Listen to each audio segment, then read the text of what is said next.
এমন দিন যেন কারো না আসে। দীর্ঘ 12 বছর পর বিদেশ থেকে দেশে এসেছি বিয়ে করার জন্য।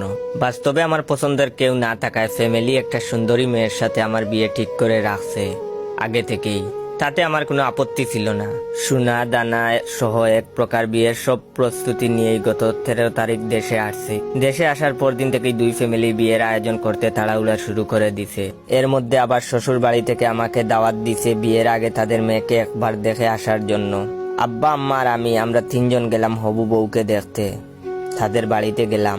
প্রথমে পরিচয় করিয়ে দেওয়া হলো হবু শ্বশুরের সাথে, তারপর শালার সাথে, তারপরে বউয়ের সাথে।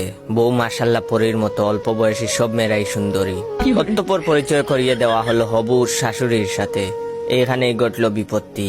শাশুড়ির দিকে তাকাতেই আমার শরীরের প্রত্যেকটা অঙ্গ প্রত্যঙ্গ কাজ করা বন্ধ করে দিছে কিছুক্ষণের জন্য। এই সেই মেয়ে যে এক সময় আমার ক্লাস 5-এর প্রেমিকা ছিল, 9ম শ্রেণীতে যার বিয়ে হয়ে যায়, এবং সে এখন আমার শাশুড়ি হতে যাচ্ছে। এখন আমার কি উচিত? বিয়েটা ভেঙে দেয়া, নাকি অতীত ভুলে গিয়ে প্রাক্তন প্রেমিকার মেয়েরে নিয়ে নতুন স্বপ্ন শুরু করব?